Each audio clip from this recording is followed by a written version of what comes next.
everybody. My name is Purti and I'm from 7B, and the topic given for me is sewage sickness and its preventive measures. So firstly, I want to see the basic definition of sewage sickness.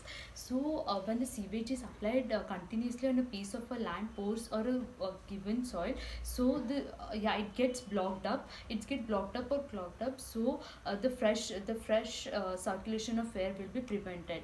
So I want to add two more points in this. At this stage na, the land is unable to take any further sewage load, and the organic matter decomposes and foul smelling of gases starts producing. So these are the some of the this was the some of the basic definition, and we can understand it easily. And two more points. So we can say it as like sewage sickness and sewage sickness of the land.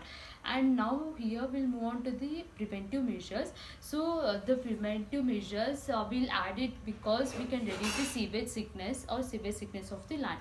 So here are the 6 preventive measures we can take it as. So firstly, alternative arrangement, depth of a sewage, rotation of a crops, drainage of a soil, pre-treatment of a sewage, treatment of a land. So we'll go through the one by one in this alternative. So firstly, we'll go through the alternative arrangement. Yeah, in this alternative arrangement, we like I want to take some basic example and easy, so that we can understand it like a simple manner.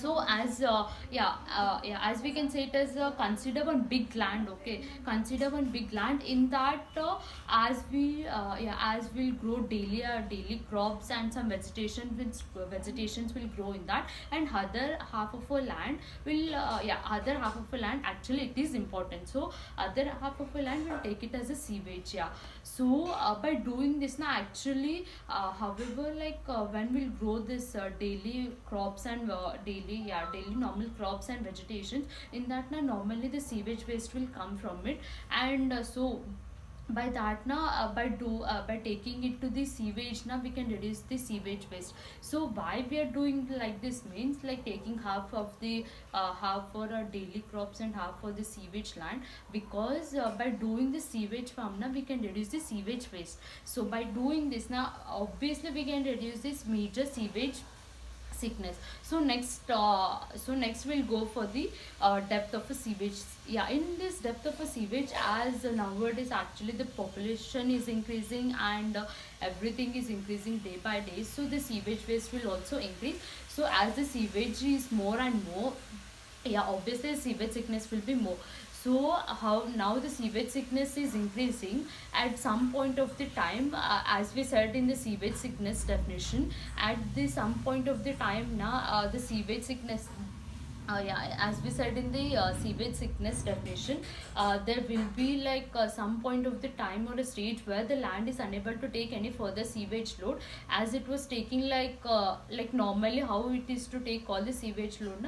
Now it can't take because of the sewage sickness problems now it is causing here also. So to reduce these two problems, we can think some major solution for this. So that is when we are doing practically it on the land, when we are doing this depth of a sewage practically on the land, we can we can keep depth of a sewage. When we are practically doing it on the land now, we have to keep some of the reminders or things in the mind.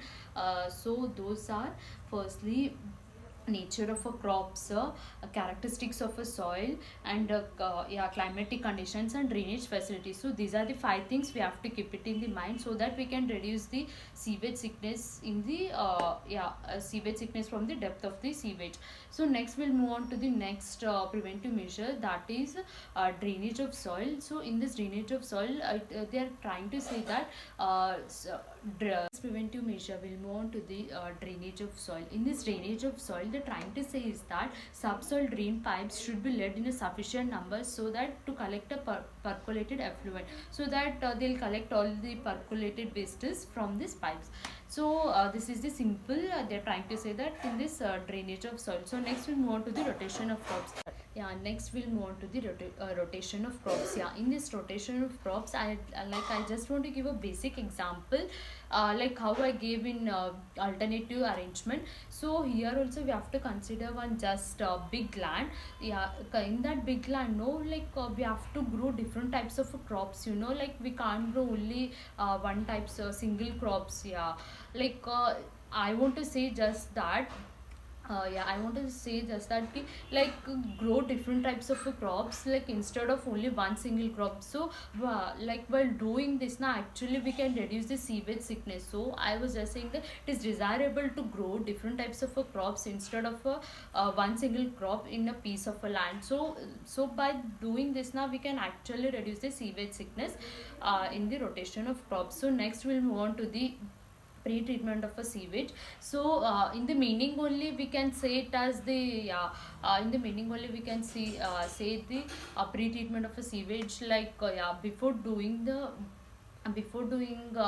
applying it on the land, the sewage has to be pre-treated properly. So this is nothing but the pre-treatment of sewage. By doing this also, we can reduce the sewage sickness. And next we'll move on to the treatment of a land. Yeah, in this treatment of a land, they're trying to say is that if the land is already affected by the sewage sickness, then we have to treat it properly, and then and once again we can put it. Last but not the least, that is treatment of a land. In this treatment of a land, they're actually trying to say is that when the land is already affected by the sewage sickness, then we have to treat it properly before it is before we'll use it again, so that again it should be not be affected by the sewage sickness. And yeah, these clogged surfaces should be broken with a suitable equipment. Yeah, I hope we all understood this sewage sickness and its preventive measures topic. Thank you.